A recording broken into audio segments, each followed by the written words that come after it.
tú no hiciste un Camino de Santiago típico, albergue de seguir las flechitas amarillas, no sé si lo hiciste también, pero este caso en concreto fue Jerusalén, Roma, Santiago. ¿Qué nos puedes contar? Porque aparte tuviste que pasar por zonas que estaban en conflicto también, ¿no? Sí, previamente había hecho el Camino de Santiago porque por mi pueblo, por Betanzos, ¿no? Pasa el Camino Inglés, ¿no?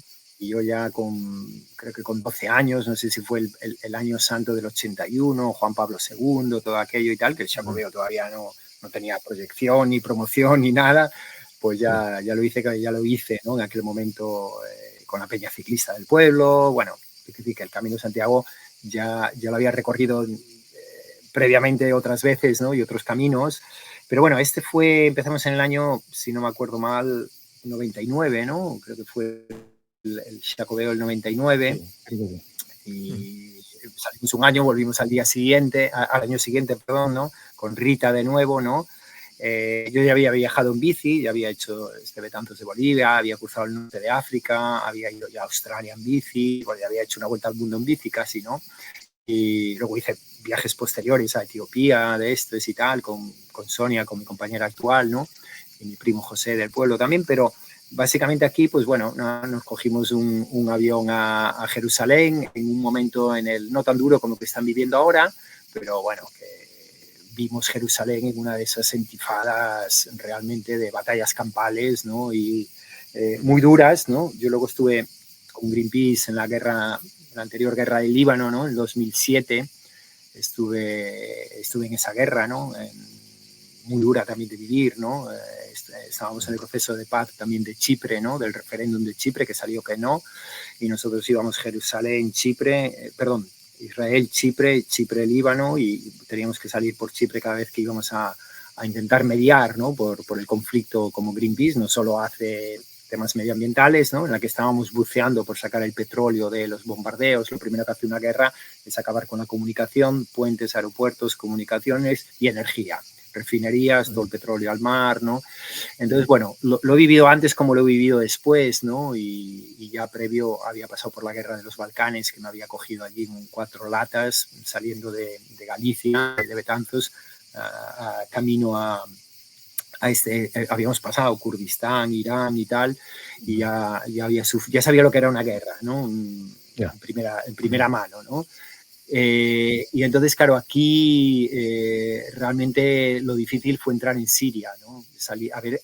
Empezar en Jerusalén te condiciona el viaje, porque ya no puedes entrar en Egipto, ya no puedes entrar en Siria, Jordania ya sí dejaba en aquel momento, pero bueno, las relaciones eran las que eran, ¿no? Yasser Arafat, bueno, estaba un contexto muy concreto en aquellos años o aquella década, y entonces, bueno, este viaje tuvo una complicación, lo que quiero decir, burocrática, ¿no? En la que, claro, a mí casi, perdón, me le importaba todo poco, ¿no? Me importaba un poco morir, me importaba poco acabar en la cárcel, me importaba poco porque, bueno, decía, bueno, pues son experiencias que buscaba, ¿no?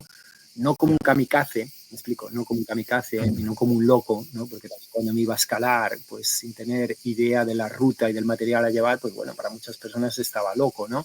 Pero ha habido locos previos que han sobrevivido y otros se mueren en bicicleta o en un accidente de tráfico. Yo nunca quise ser una estadística de la DGT de un fin de semana normal en España. Así, siempre he dicho yo, así no me quiero morir. Igual me toca y lo tengo que aceptar, ¿no? Pero digo, yo antes de ser un número más ahí, yo quiero vivir viviendo mi vida, ¿no? Y mi vida pues es la que es.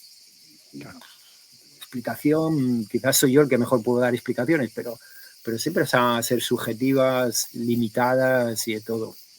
No lo sé, ¿no? Pero en definitiva aquí, y como anécdota, ¿no? Claro, lo difícil era llegar allí y no vale eso de que no me pongas el pasaporte, ¿sabes? Pónmelo en una hoja suelta, porque claro, tú cuando luego pasas a Jordania o al Sinaí y luego pasas a Siria y luego a Turquía, al Kurdistán, yo voy a decir, bueno, a ver, ¿usted cómo llegó al Sinaí?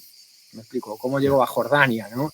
Vale, pues te tienes que inventar, ¿no? Que vine en velero con un amigo, que tal, que no sé qué, bueno, o sea, no son tontos, ¿no?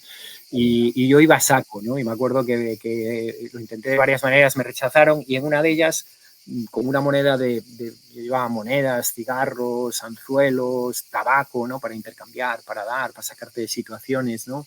Llevaba cosas curiosas, fotografías de mi pueblo, fotografías de cosas que para mí eran muy normales y en otros países era como, ¿qué es esto, no? O sea, para mostrar, ¿no? No había internet, no había móviles, no había portátiles, ¿no? Entonces me explico, poderte llevar unas cosas para mostrar al mundo, pues iba a cosas muy curiosas para esas personas.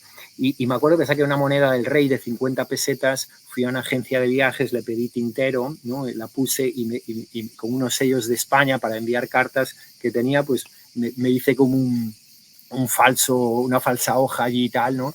Ya de la tercera vez que iba a pedir en otro consulado. Y me acuerdo que cuando fui a la cola en la calle, venga de aquí a 3 días, le damos el visado, ¿no? El sí o el no, ¿no? Y claro, me lo tiraron a la cara delante de un montón de gente, ¿no? Con pintas de lo que hoy decimos talibanes, ¿no? Pero bueno, estas que asustan, por decir algo, ¿no? Si no entiende el idioma y las costumbres. Y claro, me llamaron de primero, me tiraron el pasaporte a la cara, ¿no? Por la ventanilla y me dijeron, hostia, has estado en Israel, ¿no?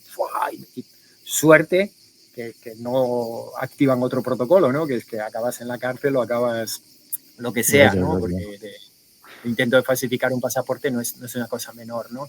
Entonces, claro, lo intentamos de varias maneras, conseguimos entrar en Siria, que me parece un país fascinante, igual que Irán, de esa zona, son 2 países de los que estoy enamorado, igual que de Papúa, igual que de Brasil, igual que de México y Filipinas, y bueno, hay una serie de highlights, ¿no? Por decir así, que me han tocado, ¿no? Por las vivencias, las personas, sobre todo, no digo tanto el paisaje, ¿no?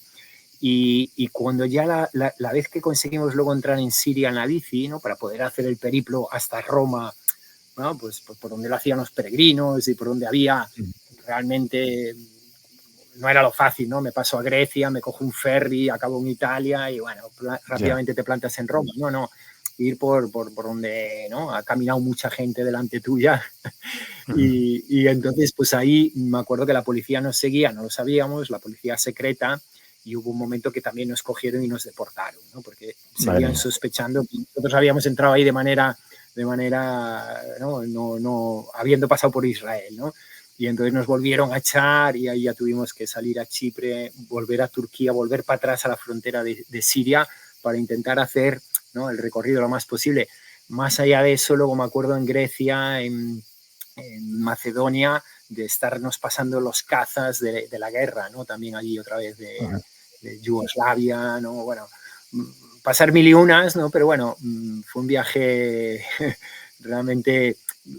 Una anécdota que recuerdo es que pasamos por el país más rico casi, o más de los más ricos del mundo, que es Suiza, ¿no? Que es el único lugar donde yo toda la vida he tomado mucho mate, ¿no? Desde que fui a Patagonia a escalar y tal. El mate y los termos siempre me han acompañado y claro, pedir agua caliente cuando no teníamos hornillo, pues me acuerdo que después de habértelo dado todo en Palestina, ¿no? Me acuerdo que se rompió una alforja, el transportín, los mecánicos ayudando, buscando el tornillo, no te cobraban, bueno, no era nada de valor, ¿no? Pero ir a Turquía, dormir, el único sitio que he dormido debajo de un puente, de verdad, por no encontrar dónde caer, ser en Suiza, y el único sitio que al pedir un poco de agua caliente me lo han cobrado, ser en Suiza, después de haber venido por este tipo de países que te lo daban todo, ¿no? O sea, te ofrecían la casa, la cama. Y entonces, bueno, estas son las preguntas, ¿no? Que dices, ¿por qué estos países como Suiza, que ya había estado, me acuerdo, menor de edad, escapado de casa para ver la proyección de Kurt Diemberger, ¿no? Uno de los primeros himalayistas que escaló un 8000, ¿no? Y haber llegado allí y haber conocido Berna en Navidad y ver que había una persona pagada por el ayuntamiento que se ponía en un puente para hablar con las personas y evitar que se suicidaran. Madre. ¿No? O sea, ¿no? Y cómo estos países de bienestar, como Canadá, como Escandinavia, son los países mejor valorados, mayor, ¿no? Calidad de vida y todo, y los de mayor índice de suicidio, ¿no? Y como países como Palestina o Colombia o, ¿sabes? O Níger o Chad, nadie se plantea el suicidio prácticamente, ¿no? Son los índices más bajos, ¿no? Entonces, claro, este tipo de preguntas, ¿no? Y este tipo de reflexiones que no te las cuenta un catedrático, o puede ser que sí, que alguien sí, ¿no? Pero que tienes que ir tú con ella allí a a ver y entender, ¿no? Y a mí eso me daba mucha satisfacción, porque llegaba a mis Claro. propias conclusiones, llegaba a mis propias respuestas, correctas o no, acertadas o no, pero a mí me hacían sentido y a mí me hacían razón y me llevaban a entender mejor al otro.